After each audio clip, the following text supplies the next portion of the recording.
even if people came to the birth room in a way that was not intrusive, and certainly some of it was very intrusive, bang, bang, slamming through the doors with 6 people and the woman's naked with her genitals exposed, and suddenly people she's never met before are staring up her vagina, demanding to know what's going on.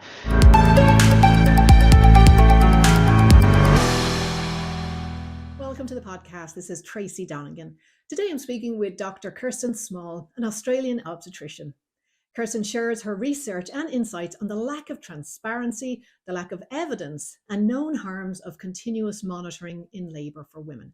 And now I bring you Dr. Kirsten Small.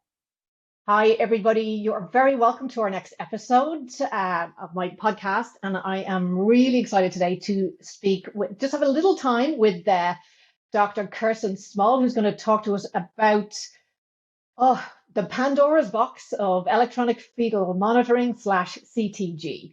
Dr. Small is a retired obstetrician and based in Australia. And welcome, Kirsten. Thanks for joining me today.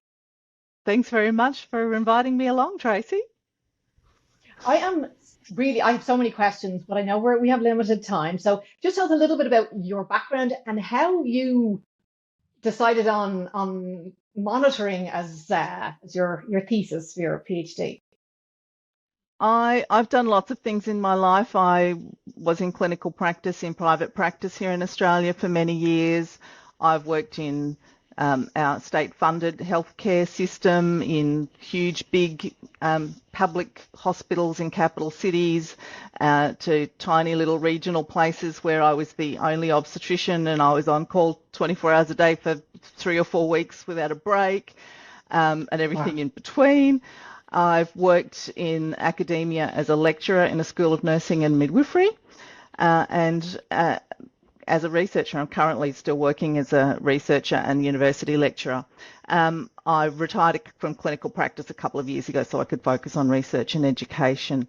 I've always prided myself in being, a feminist, woman-centered kind of practitioner and listening to women and taking their concerns seriously.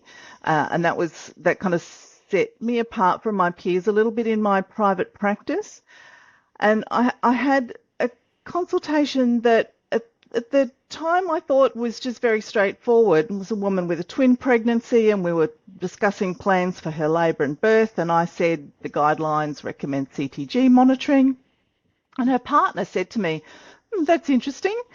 Have you got some research you could share with us about that decision?" And I thought, this will be easy, because it wouldn't be in the guidelines everywhere internationally if there wasn't a good research background behind it. So I said, look, I don't have anything at my fingertips, but give me a couple of days, I'll find something and I'll send it to you. And I genuinely thought I would just hop into an online academic library and add a few search terms and up would pop a whole pile of papers that would justify the use of CTG monitoring with twin pregnancies. The reality was there was no research. There is no evidence to support the use of CTG monitoring in twin pregnancies. And I was shocked. I was shocked that there was no evidence. I was also shocked about the fact that here was I, this hot top of my game obstetrician who was, I'd been in practice for more than a decade at that point in time. I knew my stuff, and I did not know that there was no evidence for this particular recommendation that I had unproblematically been making for many, many years. And it then started me on, what else do I need to know about CTG monitoring? And started reading and realised that what I had been taught and what my peers and in maternity care had been taught was not consistent with what the research said, which led me to the question of why is there this big difference between what's in the research and what we do in clinical practice, and why questions are kind of difficult to ask in research. So my question ended up being about, well, how does this happen the way that it does? And that ultimately led into the PhD, which was specifically about central fetal monitoring systems and how they impact on the work of midwives and obstetricians in a hospital where there is a central fetal monitoring system in place. And one of the things I set out to do in the time leading into and in the early part of the PhD was to read literally everything that had ever been published about CTG monitoring, and did that, tick, and continue to stay up to date with the new research as it continues to come out.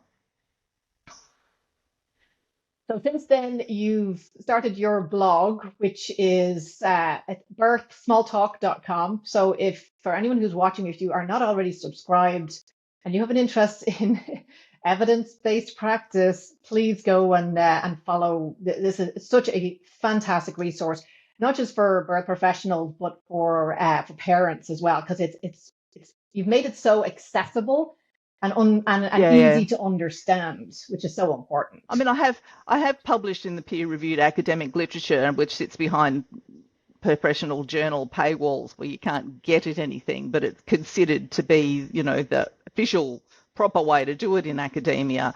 But it bothered me that people couldn't just access that easily. Plus, there were a lot of things that I wanted to say, and having to sit down and formally write it up as a journal article and, wait a year and a half for it to get through a peer review process was, just really not a very efficient way to say the things I wanted to say. So, when I started the blog, I thought, maybe by the time I've written about 10 blog posts, I'll run out of steam and lose interest. And I'm past the 150 mark now. It's still going.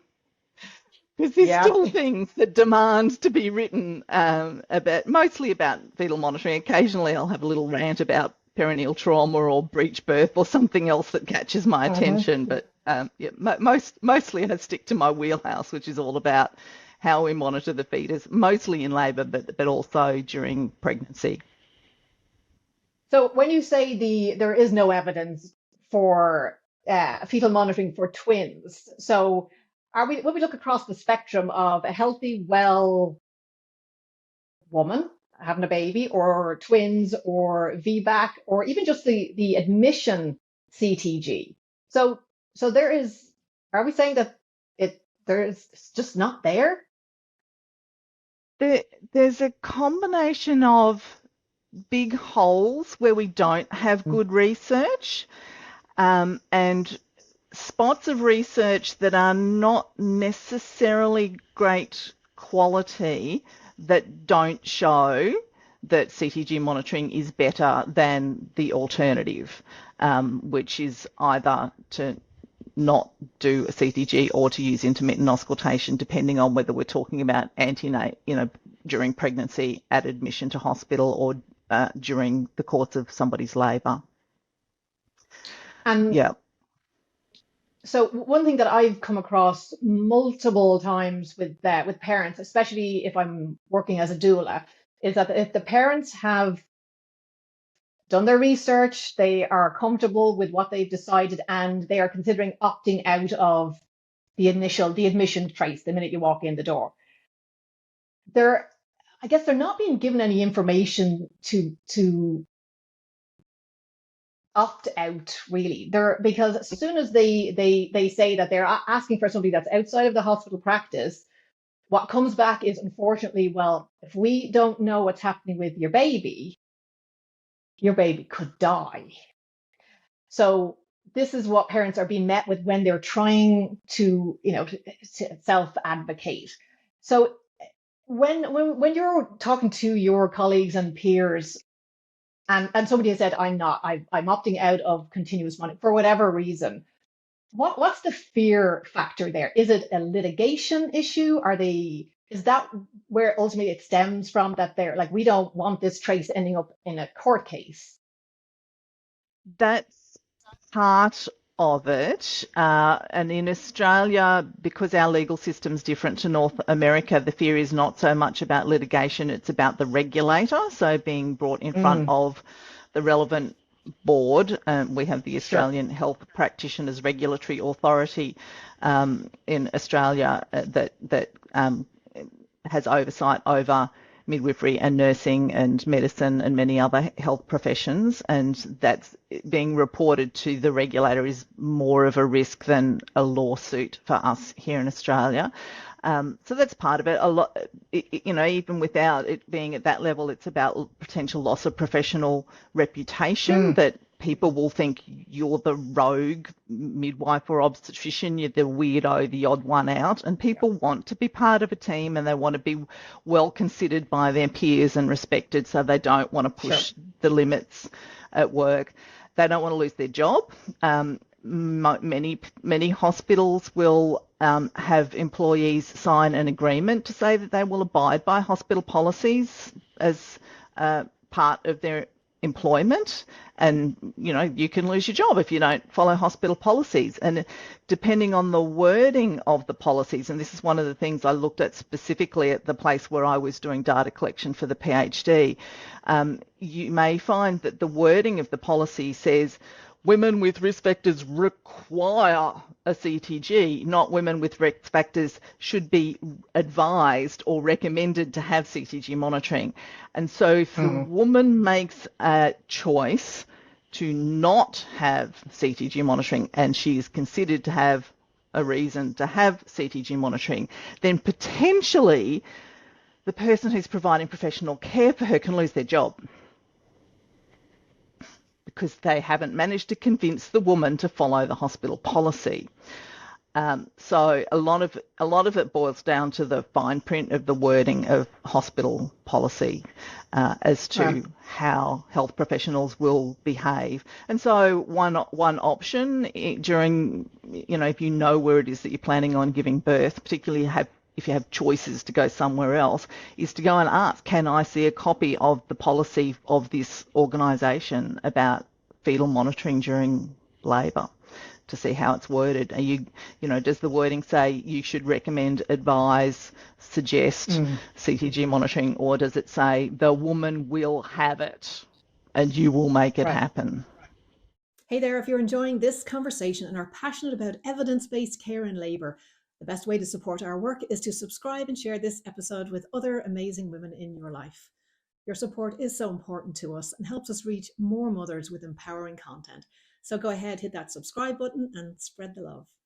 So one thing that is one of my bugbears, and I know it's on your radar as well, is this idea of, just hop up on the bed there and we'll pop on the monitor for a few minutes, and with no explanation of potential harm. So can you talk a little bit about if parents aren't getting, what information are they getting about the potential harms of CTG? Because I think most moms are thinking, it's no big deal. I don't want to be, the birthzilla and being difficult. So it's only a few minutes. What's the big deal? What would you say to those parents, especially if they were hoping for a physiological vaginal birth? There's no doubt that CTG monitoring introduces the risk of consequences for women, and this is a risk game. It doesn't have a negative consequence for every woman who ultimately uses CTG monitoring, but it does increase the chance that you will give birth by caesarean section or by instrumental birth, vacuum or extraction or forceps, without an accompanying improvement in outcomes for the fetus or baby. So, strictly speaking, they are unnecessary interventions. You won't be able to tell that, though, at the time, because once you're faced with an abnormal CTG, the logic is so compelling that you need to do something about it, that there's no way to know whether or not you actually needed that or not. Yeah. You can only see that when you do big research projects and you look at it at a whole population level, where you've got hundreds or thousands of women in the research trial and you can compare the outcomes. There's also direct consequences depending on the kind of monitoring equipment that's used. And some of those are minor. It's just like the straps are uncomfortable and the ultrasound gel's goopy and cold and disgusting. Some of it's about whether you have a central fetal monitoring system and computer interpretation of the CTG, which increases the chance that you will have interruptions to your privacy, where people outside the room suddenly come barreling in because they've seen the CTG and, oh my God, and it turns out that in fact it's just that you had gone off to the toilet to do a poo and the strap had slipped, and suddenly you're on the toilet attempting to do a poo and there's 6 people staring at you, which is not very nice.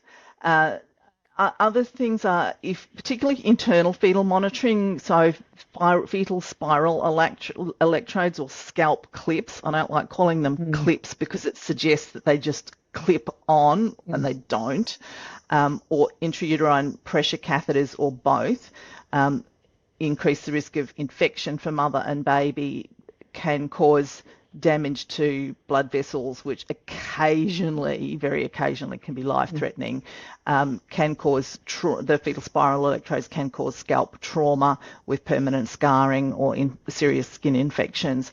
And while that stuff's not common, it's not zero, and it should be part of the consent conversations we're having with women.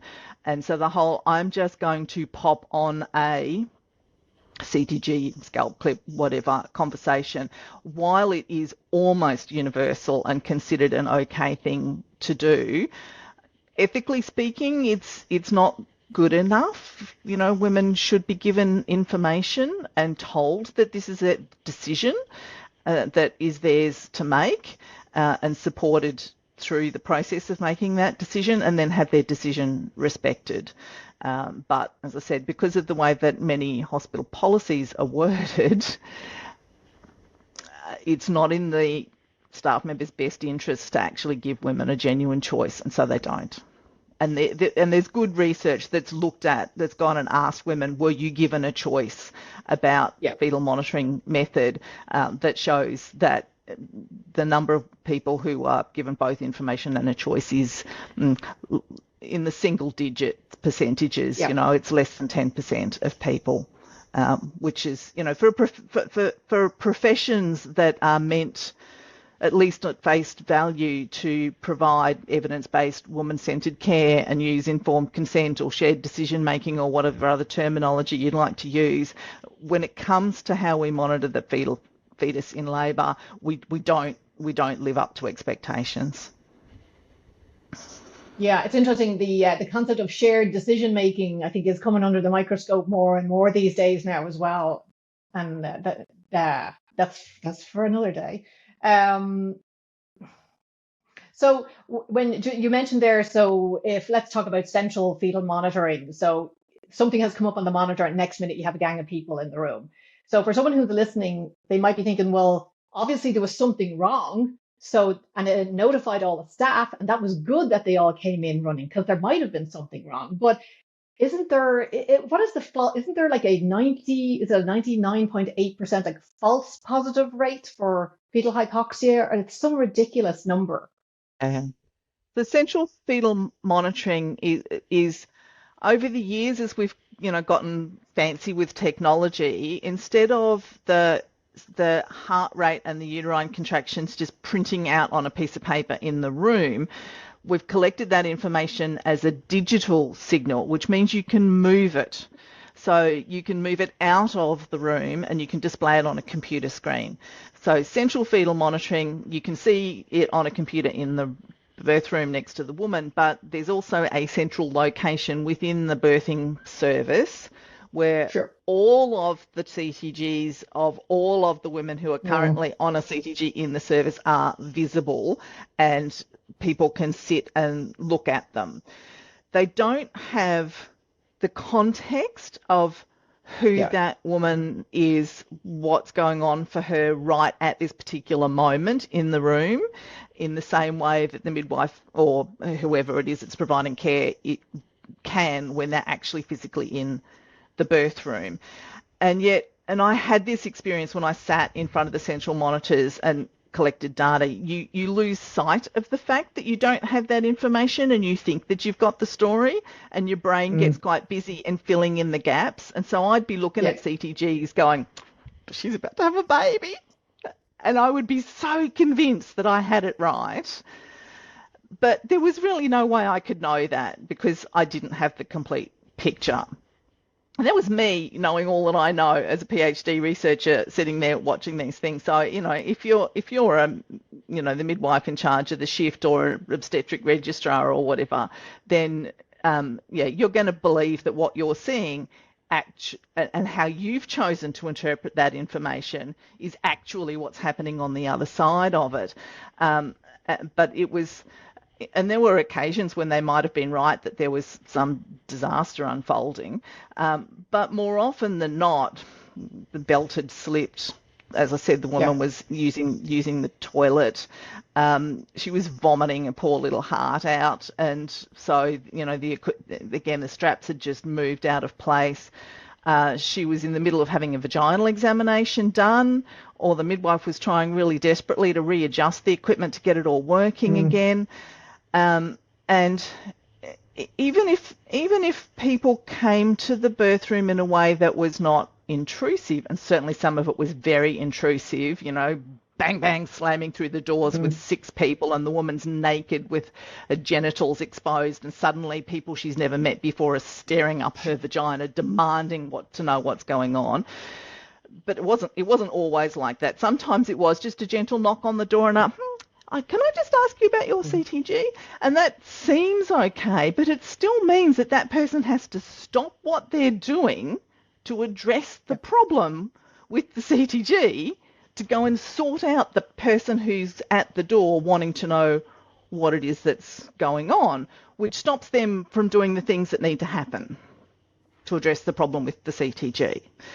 So there has never, ever been a randomised control trial comparing central fetal monitoring to regular having to go into the room to look at the CTG to know whether it makes a difference to outcomes or not.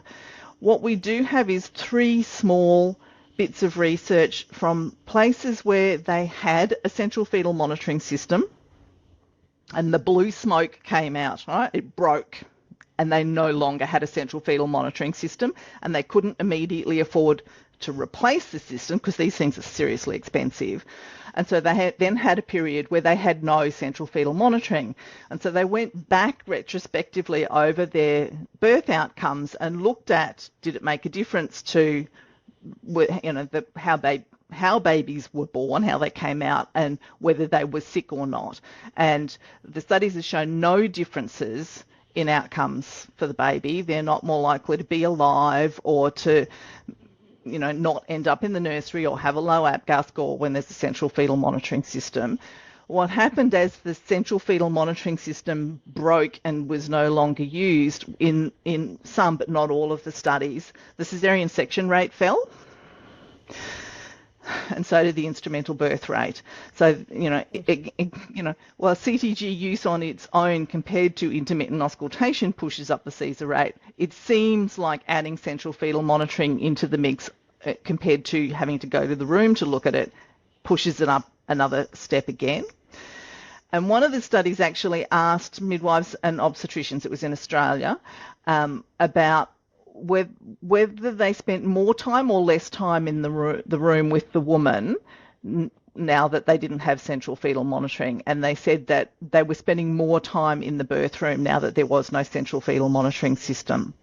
Because the temptation is to, just plug the woman into the equipment, go and grab your coffee and sit at the desk and watch the CTG with all your mates out there in a comfortable environment. And as I said, you can be misled into thinking that you know exactly what's going on in the room by sitting there looking at the CTG. But if that woman's bleeding, you're not going to know. If she's running a fever, you're not going to know. If and she's that's very common here in the US. The US is central monitoring the whole way, and it just means, and I'm not sure what the number was. I haven't looked at it in a while, but I looked at it a couple of years ago about how much time mostly it's obstetric nurses will spend in the room if you're on the monitor, and well, not even if you're on the monitor. It's just how it's based on staffing. But I think parents were quite shocked when they saw that you're not going to have a continuous care provider with you throughout your labor. You're not going to have a midwife or a nurse is not going to be there with you, and your obstetrician definitely isn't going to be with you for the full labor. So I think the parents were shocked about that. And now I think with the monitoring outside of the room, it's even less incentive to come in. But I had seen research where it might have been from the UK, where central monitoring wouldn't be as common and same as in Ireland as well, where, due to staffing issues, if we had, women on the monitor, we could kind of, think that we knew what was going on, even they were called epiduralized and they're on the monitor. So they're okay. And we can kind of stick our head in the room. Yeah, we're good. And then maybe go and help out in another room. Yeah. So it's that lack of hands-on. It's a huge myth that if you pop the woman on the monitor and it can be seen out at the central monitoring station, that you've covered your bases and you're safe. And you only need to stop and think about this for a few minutes to realise that that's not okay. If you are understaffed to the point where you cannot provide continuous presence of a care provider in the room with the woman, then you're not providing continuous fetal monitoring. If you put it, and this is why I don't use the term electronic fetal monitoring, or one of the reasons why I don't use it, and I prefer to talk about CTG use or CTG recordings.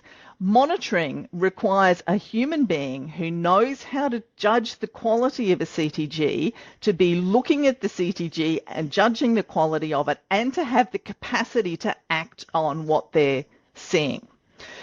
If you are generating a recording and no one's looking at it for an hour, that is not monitoring, that is CTG recording. And so I've seen cases reported in the literature. There was a case that happened at the hospital where I was collecting data prior to my arrival there, where a woman had CTG monitoring initiated. The midwife was busy, left her alone. When somebody came back and looked at the trace, and this was in a hospital that has central fetal monitoring, the baby was dead because nobody had actually gone and looked at the monitoring screen either outside the room or inside the room. And you can't assume that just because it's in a central staff area that someone is actually looking at that particular CTG at the right particular point in time, or that they have the capacity to do something about it. If you're so busy you can't be in a birth room with a woman, then you are too busy to be able to look at each of the CTGs and to be able to respond to them in a timely manner. So this idea that you can reduce staffing numbers and do it safely by popping everyone on a CTG and then making sure that they're visible in an office, it doesn't hold up as soon as you start to actually stop and have a look at it. The thing that keeps labour care safe is having somebody with you who knows what they're doing, who stays in the room and who is concerned not just with one piece of information, the fetal heart rate, but with the whole big picture of who this woman is, what's she doing, what are the noises she's making, how does she smell, what does she look like, what is she saying, what are her observations doing, what's the colour of the liquor. All of that information is what contributes to perinatal safety, not just the heart rate, which physiologically speaking, a lot of the assumptions on which CTG monitoring base comes from physiological understandings of the fetal heart rate that were developed in the late 1950s and the early 1960s, and they're simply not true. And as we're doing up-to-date physiology research in the last decade, we're realising that, in fact, it undermines the entire basis of CTG monitoring, because the thing that we're seeing that people call fetal distress is actually more correctly called fetal coping. And what we're seeing are heart rate patterns that are designed to protect the fetus from damage when oxygen levels fall low. They're not a sign that damage is happening. And it doesn't have the same kind of sexy tone to it, oh my God, we need to do a cesarean section urgently because your fetus is coping. Doesn't have the same ring as No. because your fetus is distressed. Yeah. The fetus is doing what they're supposed to do during labor and cope. A healthy baby. Yeah. Yeah. It's a bit like if, you send people out to run a marathon, and in the first 5 kilometres, there's a really steep hill they have to get up, and everyone's got a heart rate monitor on, and when their heart rate gets over 120 because they're running hard up a hill, helicopter comes in and lifts them out because they've got runner's distress, when in fact what their body is doing is physiologically adjusting to the demands that are placed on it. So heart rate monitoring does not provide us with a fine-grained enough tool to be able to separate out my oxygen levels are a little bit low, but I am just fine and I'm coping, from my oxygen levels are low and I'm now actually starting to be damaged and please get me out of here, from my oxygen levels were low several hours ago and I now have sustained brain injury and it's already too late and there's no point in you doing anything about it. We simply cannot tell the difference between those, which produces the consequences that we see in practice, where we do a lot of cesarean sections and instrumental births without actually making a difference to stillbirth, neonatal death rate, cerebral palsy rates, hypoxic ischemic encephalopathy rates, admissions to the nursery, all of the outcomes that we measure. We continue to still have babies who are born with brain injury or who are dead or die soon after birth, in spite of so-called continuous fetal monitoring during labour. And that is what you would expect to see if you were using a monitoring method that did not have the ability to distinguish between a fetus that's fine, one that's actually, would benefit from being born right now, and one where the damage has already happened and it's far too late. And because the myth that CTG monitoring works is so strong and so deeply embedded in practice, we're missing this big opportunity to go, actually, we need something that's really different to this and is a completely different way of thinking about this problem, so that we can actually identify the babies who would benefit from that cesarean section or that vacuum or that forceps birth, because we're not actually getting that from CTG monitoring at the moment, or from intermittent auscultation, because it's still monitoring the same thing. Yeah. And are you seeing anything in, I guess, what's coming down the pipeline with new technology? Is there anything that you're seeing that looks promising as a way to, let's get rid of the CTG and replace it with something that is more accurate? We already had fetal oxygen saturation monitors. When I was a trainee back in the 1990s, there was a research trial that I was involved in that involved slipping these things, and it sat next to the fetal cheek and directly measured what their oxygen level was. We got to a point in the research where we showed that if you use that plus a CTG compared to just using a CTG, it didn't make a difference to the cesarean section rate. We never stuck with it long enough to know whether or not it made a difference in terms of outcomes for the babies. And we never compared CTG monitoring with oxygen saturation monitoring on its own. And I think what happens is because as obstetricians we're all brought up with CTG monitoring, if you add another bit of information that's a bit new and you're not sure whether you should trust it or not, you just continue to look at the CTG and ignore the extra bit of information. So it's not surprising it made no difference to the cesarean section, because really it was a study that compared CTG monitoring with CTG monitoring. Yeah. And until we actually take the CTG out of the equation and just use the other measure of fetal well-being, we're not actually going to find an answer for that. So oxygen saturation could be one. There are some suggestions of monitors that can measure brain activity in utero directly. So, brain function is going to slow down if your oxygen levels are under threat, so that you're not using lots of energy to keep your brain moving. There are monitors that are used in adult intensive care units that are attached to the adult's skull that measures brain oxygen levels that, theoretically could be miniaturized and use a device that's passed through the vagina and put on the fetal skull to directly measure fetal brain oxygen levels. But it requires a recognition that what we're doing is not working, that I don't think people have quite are ready for just yet. And it, as a consequence, there's just not the pressure to do something big and new and important and get funding for it. And I think we would struggle to design research that will actually answer the question for us, because it will have the same problem. It'll end up being CTGs on their own versus CTGs plus the new thing, not CTGs versus the new thing without the CTG. Part of the reason why I keep doing what I'm doing and banging on about CTGs don't work is that I want to get to a tipping point where there are enough people out there who are going, oh yeah, she's got a point.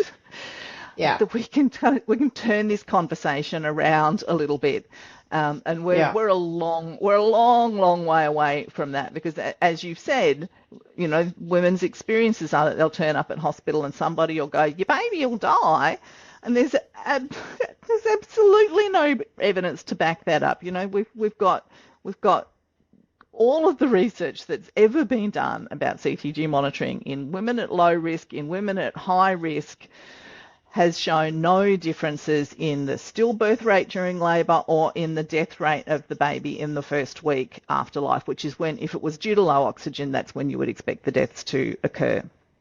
No differences whatsoever. And it's sometimes argued that there's such uncommon outcomes that you'd need a really, really, really, really, really, really big research trial to prove that absolutely for sure. And we've just never done one big enough, which is true. So you can argue that it's more that we don't have the good quality evidence that we need, but that doesn't prove that it works. It just shows that we don't have the evidence to prove whether it works or not. And there is a couple of big retrospective population-based studies where they've looked at what happened in countries over time once CTG monitoring was introduced, or another one that was done in America a few years ago by Lisa Heelan-Fancher, where she looked at low-risk women who had either intermittent auscultation or CTGs. There was no outcome in 1.2 million births, no difference in the mortality rates. So, there are big data sets around that show that CTG use does not save babies' lives. It is no better than intermittent auscultation at preventing death, but it is better in terms of avoiding that uptick in caesarean section and instrumental birth and the risks associated with the specific monitoring technology that's used to get the information. And a lot of the women that I work with are, especially if they're VBAC, find it very difficult to push back on because of the fear of uterine rupture. And is there like compelling evidence that, look, if you feel comfortable as a mom, you feel more comfortable having the CTG, have it.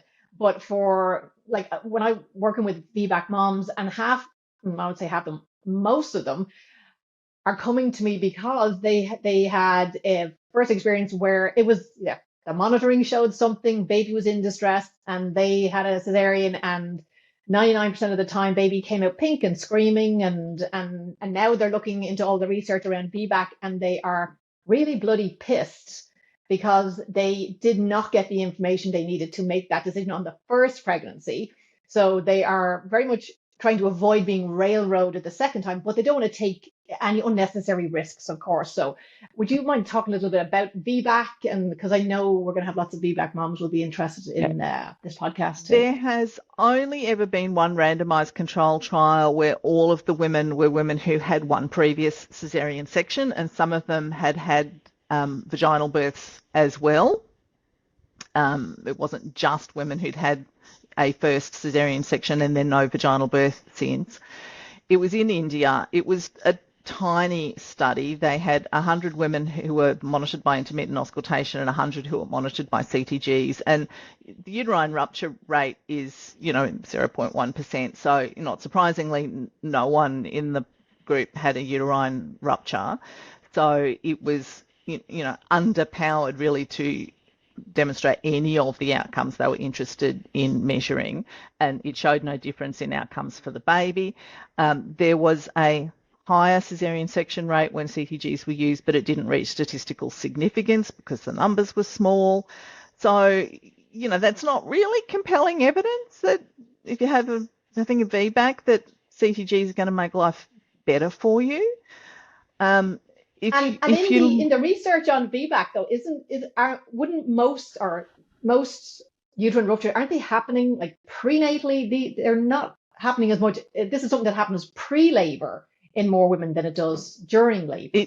It can still happen in labor, because CTG monitoring will not prevent that from happening. It's a catastrophic and sudden thing for which there is no prior warning. It's like popping a balloon. Up until the moment that the balloon pops, everything's fine, and then it's suddenly not.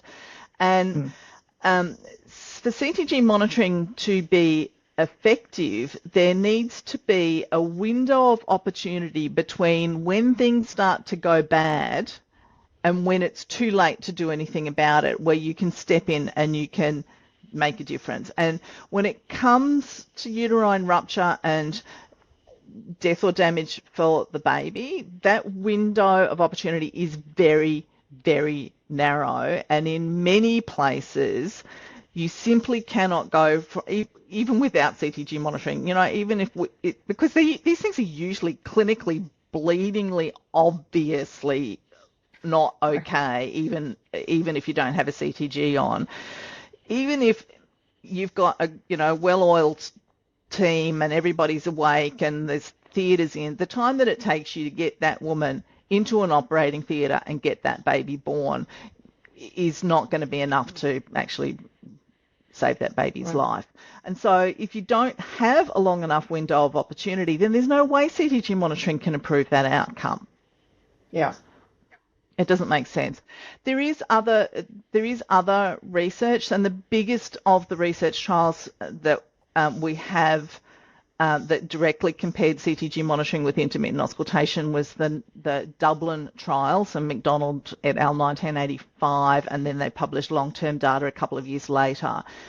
And it's really useful to remind people of the context in which this research was being conducted. So the caesarean section rate in the Dublin trial was, wait for it, 3%. Yeah. You remember a time when caesarean section rates were 3%, right? And it was in an era where it was still largely once a Caesar, always a Caesar. So they don't specifically actually say in their subset of women who are considered to be at high risk, they don't actually say, and this includes women having a VBAC. So I don't know whether there were any women having a VBAC. I suspect there probably weren't, because the Caesar rate was so jolly low to start with that 97% of people fronting up for their next baby didn't have a Caesar the last time. And if they had a Caesar, my jolly word, there was a really good reason for it, and they should, possibly really not have a vaginal birth the next time around. So, even in the bigger studies, there's just not enough women who've had a VBAC to be able to say, well, these results apply to you personally. So what we have is just basically no evidence, really, to suggest that it makes a difference one way or another. So, the best you can do is default back to, well, for everybody else, there seems to be no improvement in outcomes. So, why would you think that it's somehow or other going to make things better for you because you've had a previous caesarean section? All we would reasonably expect would happen is that it will increase the chances of you giving birth by caesarean section all over again. Yeah, it's a difficult choice because we just don't Yeah. have good evidence to inform that decision. Yeah, I think that I think the latest data from moving on from the Dublin trial, now I think Irish cesarean rates, I think they've increased 125%, I think in the last 20 years. So yeah, we're so far from 2%. It's yeah, and it's not going back that way anytime soon. It's trajecting in the opposite direction.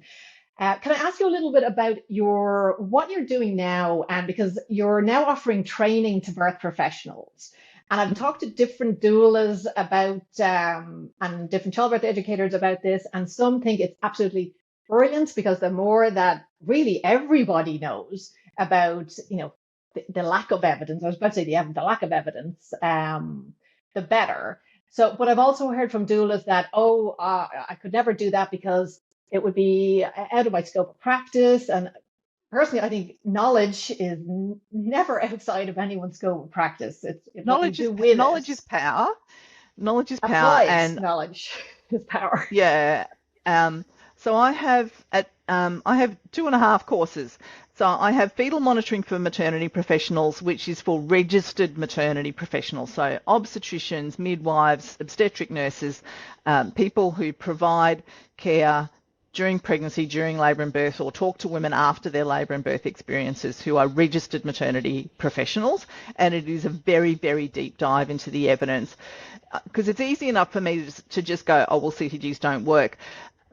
But that doesn't give people confidence that they know Yeah. these backwards, forwards, inside, outside, upside down, so that then when they get some snotty person in their face telling them that they've got it wrong, they don't feel confident having that conversation. So this is designed to address that so that they go, well, actually, I know this inside out, upside down, back to front. I've got a similar course. It's not quite as detailed and intense, and it's got less difficult maths and difficult concepts, which is fetal monitoring for birth workers. So it's for people who are not registered maternity professionals, but who work with women planning a pregnancy during the labour and birth, or again in talking to them afterwards. So doulas, childbirth educators, maternity advocates, researchers, health visitors in the UK, whoever that might be. And I think that those people are actually in a unique position because they are largely not. They're more likely to be employed by the woman rather than by a health service. Yes. So their primary responsibility is to the woman. So they're not going to lose their job by telling the woman that she has a choice about fetal monitoring method in the same way that a registered professional will. So I think that group of people are kind of my secret weapon in the world, that they have the capacity to have these honest conversations and provide that information. But again, they need access to the information and confidence that they've got it right and they can explain it well. And the downside of being a birth worker is that you often don't have online library access to an academic library to go and find the research, and you often haven't been taught research interpretation skills to understand what's a 95% confidence interval when it's at home and what does that mean. And so that course is designed to hand you all of that stuff on a platter where it's easy to understand. The one that's almost finished, and I'm going to be test launching it at the end of January, is called Fetal Monitoring the Basics, and it hands the information directly to women who want the information for themselves for their own decision making, because it's going to take me a little while to educate all of the rest of the world, and in the meantime I don't want women missing out on the opportunity to access that information, trustworthy, evidence-based, that they can then use for their own decision making. And it includes some a module that's specifically about how do you now take that information and turn it into a decision? Do you even have the right to make a decision about this? The answer being, of course you do.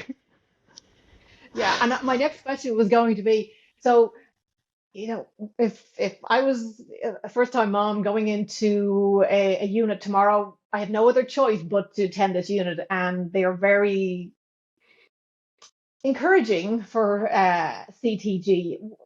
What's the best way for someone who hasn't taken your course yet? And I'm so glad that you are creating this course, and I will be shouting it from the rooftops as soon as it's available, because I think there's so many women and their partners that will really benefit from having direct access to this. So, but for someone who's walking into the hospital tomorrow and has not got access to the journals, what's a simple way to self-advocate for whatever monitoring they decide on? So they want either intermittent, or they've decided they don't want monitoring. Or maybe they want CTG monitoring because they feel more confident about it, and they don't like the idea that someone's going to poke at them every 15, 10, 5 minutes, and they just want to be left alone. It's a valid choice. First of all, I think the conversations need to start in the antenatal period. Yeah. Ideally, you should have continuity of carer, so that the person that you're having the conversation with in the antenatal period is going to be the one who's actually providing care for you during your labour, which, some systems are well set up to make happen and others not so much. And if you can't have continuity of carer, at least try and achieve continuity of plan, in that you have a documented plan recorded in the antenatal period that will then flow through, so that when you arrive at the hospital, you are a little bit less likely. No one can promise that you're not going to have the conversation all over again, but you're a little bit less likely to have to stand there with hands on hips and justify your position all over again when you arrive. I think one of the key issues here, and it's something that we as women have been not socialized to do. We're the peacekeepers, and we have to be nice and kind, and we have to keep everybody else around us comfortable. And so when we're taught to kind of make gentle suggestions and to ask questions, not to actually just tell people what's going to happen. Look, and I struggle with this myself, at times. But if you go into a birth room and when somebody says, "No, just hop on the bed, I want to pop the monitor on," you can say, "No, I'm having intermittent auscultation." Thank you. It's done. And that it doesn't need to be more complicated than that. But if you then go, "Oh, do I really need to have that? And you start, "Please, sir, could I just have a little bit of autonomy?" kind of conversation, then you're not going to get it. If you say, if you ask questions like I'm having a VBAC, do I have a choice about monitoring method? Well, if the person who's looking after you says, "No, you don't, you have to have a CTG," where does that leave you? You have nowhere to go with that. If you turn up and you go, "I'm having a VBAC and I'm going to use intermittent auscultation," if you have concerns about the fetal heart rate pattern at any point, then I want you to raise it with me, and then I will tell you what decision I make about whether we change the monitoring method at that particular point in time. That sets you up very, very differently. And in many respects, it gets that care provider off the hook, because it becomes very clear that you've made this decision, not them. They have not talked you into doing this. Everybody's going to be chit-chatting in the corridor about, "Oh, that's Susie, she's always talking women into doing weird things." Yeah, and it's interesting, because I've had this experience with my midwifery colleagues, where these are midwives who really love midwifery. They want to practice midwifery. They want to practice evidence-based care. And so when, if some of my clients go into this unit and they meet these particular midwives and they have a birth plan and it says, "I've opted for, let's just say, intermittent auscultation," they're like, "Oh, great. I get to do real midwifery." And because it's already documented, and it covers their back, and they're just like, "Oh, I wish more women would, look at the evidence." So, purely for selfish reason, because we get to do midwifery. We get to, look at the woman and not look at this machine that's beeping in the corner all the time, or takes our focus. And if you're a pregnant woman who's not used to advocating for yourself, you need to practice this. Honestly, you need to stand in front of a mirror and just repeatedly say, "Thank you for that offer. I have decided I'm having X."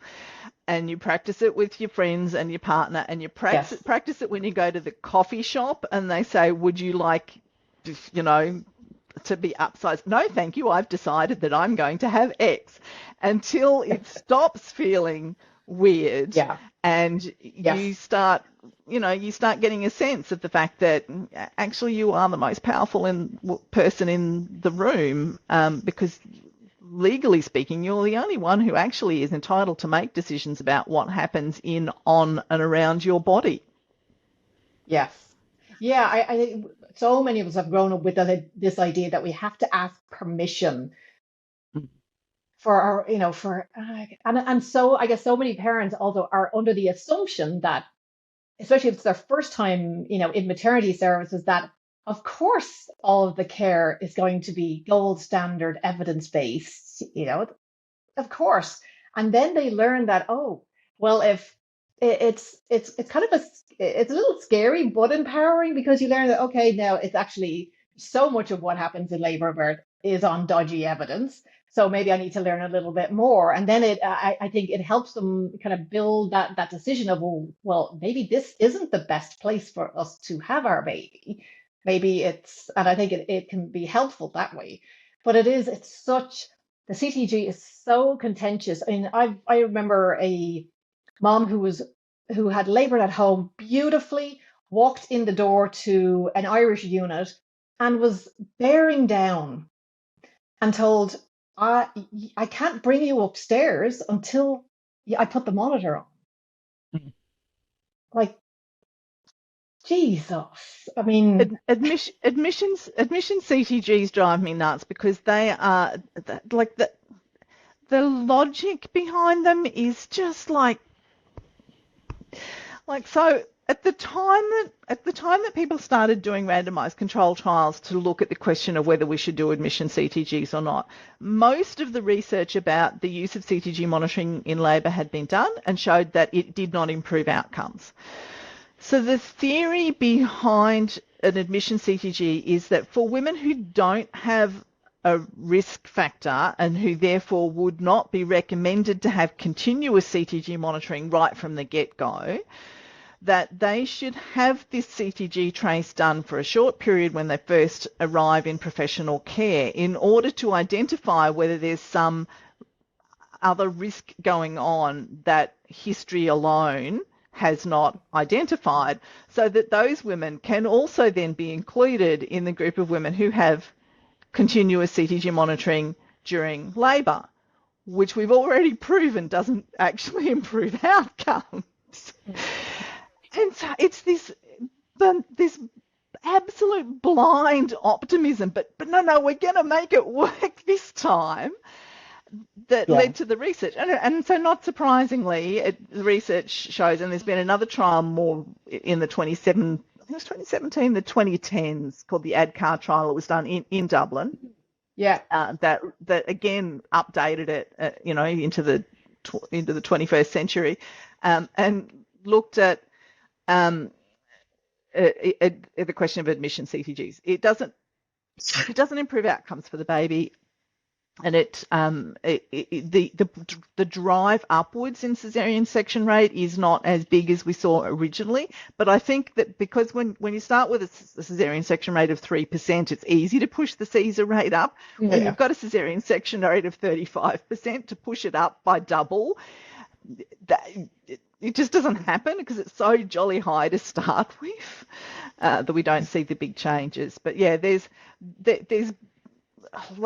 absolutely no logic behind the thinking for admission CTGs, and absolutely no evidence to support them. And they need to get in the bin.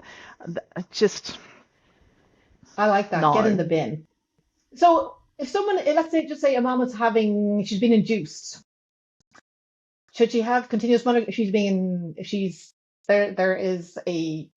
is an added kind of risk factor. And this again is where it's important to know the context in which the research was conducted. So it predates the use of prostaglandins. So, whatever that is, misoprostol or dinoprost or whatever it is, brand name it is that you're using. So we have absolutely no research at all about CTG use in women where prostaglandins are being used as part of their induction of labour protocol. We just don't know. When it comes to the use of oxytocin, there's some fine print stuff that's hidden in the depths of the Dublin trial paper. Now, the guys in Dublin didn't particularly believe in induction of labour. Oh, hang on, let me turn my camera back on. Didn't particularly believe in induction of labour, but they were big fans of shortening the duration of labour by using oxytocin to try and speed labour up. So they had fairly high rates of oxytocin use. And there's actually a table in the paper. Yeah, because it was the home of active management of labour, where everyone had their membranes ruptured, hourly vaginal examination. Still doing it. And proudly doing it. If you hadn't had a baby in 10 hours, that was it, you were off. So there's this table where they looked at women who had oxytocin and women who didn't, women whose babies had neonatal seizures and who didn't, and whether they had intermittent auscultation or CTG monitoring. If you look at the women who had oxytocin running, there is a huge difference, and you don't even need to do any maths. Just eyeballing it is enough to tell you that there was a very high rate of neonatal seizures where intermittent auscultation was used in women who had an oxytocin infusion, and it was much, much, much lower in women who had CTG monitoring and had oxytocin. When you look at women who did not have oxytocin, there is actually no difference in the numbers, even eyeballing them, and there's no statistically significant difference either. But there is when oxytocin was in use. So it's small. It was not the purpose of the original research. It's, secondary fiddling around with the data to make it tell you a thing. So it's not a great way to do science, but it's about the best that we've got. And I think it's probably if I was still practicing clinically and somebody said to me, what's the one situation under which you would actually want CTG monitoring on, it would be when there's an oxytocin infusion running. Having said that, it's still important to go back to context, because what was happening in Dublin in the 1980s as part of the active management of labour protocol was that they guaranteed that every woman would have a care provider who was constantly present in the room, which was fabulous.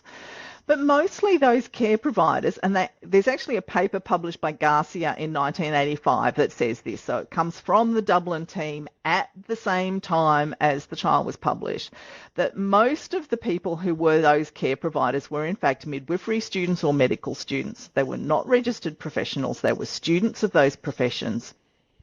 And it was their job to when a woman had intermittent auscultation, to monitor how often the contractions were happening, to listen to the fetal heart rate and to make sense of it. And it predates the use of infusion pumps. So oxytocins were managed manually by somebody adjusting the drip chamber and looking to see how often the drip was falling. Like, what could possibly go wrong with a bored medical student on their 8th hour in birth suite being left alone in a room to feel a woman's contractions and manually adjust the drip chamber? And that would be considered so completely inappropriate nowadays that it would be just unprofessional to put a student in that position and a woman in that position. So whether or not that's still relevant to the way that we use oxytocin nowadays, who knows? Maybe that problem no longer exists because we do have infusion pumps, and we would not be letting students of the health professions independently manage an induction of labour in the way that was happening. Is in that particular hospital, the National Maternity Hospital, it's also known as Holles Street in Dublin, they were actually quite resistant to birth doulas, and still are to an extent, to birth doulas, because their reasoning was, all of our women have continuity of care. They have someone with them every step of the way, which is not true. Because if you come in early labor and the rooms are full, you are in this huge public like Nightingale ward where there could be another 13 women just separated with curtains, laboring until they can actually get into a delivery. So this idea that it was we didn't want doulas because we already have staff that fulfill that, it was bizarre. But one thing I was going to say, that it's quite interesting, that point about the neonatal seizures, because I'm almost sure that is still, there were national guidelines for CTG monitoring published, I think it was last year in Ireland. And I'm almost sure Yes, that was part of it, that the mention of the seizures. And that was something that I'd always wondered. I mean, I couldn't wrap my head around why this was the way it was. But now understanding, they didn't have the infusion pumps. It was, some randomer sitting. Neonatal seizures is the only thing that's been shown to improve with CTG use. So if you smish all of the trials together, so you've got trials done in low-risk populations, trials done in high-risk populations, trials like the Dublin trial, which was a mixed-risk population with both low and high-risk women in it, if you smush them all together, then with intermittent auscultation, the incidence of neonatal seizures is 30 per 10,000 births. With with CTG monitoring, it falls to 15 per 10,000 births. So it's 15 fewer babies with neonatal seizures per 10,000 births. So that's, to prevent one baby from developing seizures, you need continuous CTG monitoring for 666 women. And you will see, multiple women having cesarean sections and instrumental births in order to try and avoid that one baby. And that, if for people who are really sensitive to that and want to avoid it, then CTG monitoring, it may well be the solution for you. The caveat to that, though, is that when the Dublin trial did their long-term follow-up data and looked at long-term neurological outcomes, specifically focused on following up the babies who had had seizures in the early period around birth, there was no difference in long-term outcomes. So while having seizures is jolly awful and I wouldn't wish it on anyone, in their data it did not translate through to, and that's a sign that this baby is brain injured and will be affected for life. It made no difference in the long term. Oh, thank you for clarifying that for me. It's been one of those little things that's been niggling at me for many years to try and figure out why was. And as I said, they were the only trial. Most of the trials looked at seizures. They were the only trial that independently found a statistically significant difference. And as I said, we do need to take into consideration the context in which the care was provided at the time and question whether or not, given that the context of care is so radically different now, whether those findings apply in practice or not. Lots to think about. There are so many layers of nonsense when it comes to the whole CTG fetal monitoring, intermittent auscultation story, and I had that first glimpse of it when I had that conversation with that couple about, well, in fact, I can't actually find any evidence, but it does seem to be in the guidelines. So this seems to be one of those situations where a bunch of blokes think it's a good idea, but I can't actually prove that it is. And over the decades since, no matter what way I look at this, from the randomized control trials, from other research, from the physiology perspective, from women's experiences of it, from long-term neonatal outcomes, education, systems improvement, computer technology, people have been trying for 60 years to make CTG monitoring live up to the hope that it was presented with when it was first introduced. And the only logical conclusion that I can come to is that it doesn't work. It doesn't improve outcomes for the fetus or baby. It makes outcomes worse for many women who, I'm going to say choose, but the reality is that most women don't choose CTG monitoring. They have it forced upon them. Many women do worse because of the use of CTG monitoring, and there might be some situations where some babies also do worse, either because of complications related to things like fetal spiral electrodes, or because of, there was one small trial that looked at using CTGs in preterm labour that showed a higher cerebral palsy rate when CTGs had been used for women in preterm labour, a 254% increase in cerebral palsy. So, we know, and no one's ever gone. That was done like so many years ago, and nobody's ever gone, hey, that's interesting, we should really repeat that. So we just don't know whether that's real or not. But yeah, it does worry me that we continue to strong arm women in preterm labour into CTG monitoring because it's the best and it's fabulous and it'll protect your baby, when in fact maybe it actually harms. We just don't know. And antenatal monitoring it's very common in the US, this non-stress test where, even like we're thinking, oh, you don't have the right horoscope. You weren't born in the right location. So let's just get you in for, a little bit of monitoring. And it's like, doesn't seem to be any rhyme or reason from what I'm seeing with a lot of these really healthy, well women, but they're being dragged in for, we just want to check. And then they're sitting on the monitor for, 20 minutes. That of course turns into 30 minutes or 40 minutes or longer, or the baby was asleep. Now let's just keep it on for another half an hour. So we're not seeing improvements with these non-stress tests that are now almost becoming routine for so many women here in the US. And again, it's worth knowing there is research, but the context in which the research was done doesn't map nicely to the way that non-stress tests are being used in North America at this particular point in time. The research was done primarily in women who were admitted to hospital with concerns about pre-labour membrane rupture or bleeding or preeclampsia or diabetes or threatened prem labour or whatever. They didn't tend to be well women who were outpatients who were post-dates or had reduced movements or whatever. Yeah. And the studies compared, everybody got the CTG, but what happened is that women were randomised to either the CTG was then handed to their care provider to interpret and to make use of, or the CTG was stuck in an envelope, sealed and put in the records and was not allowed to be looked at until after the baby was born.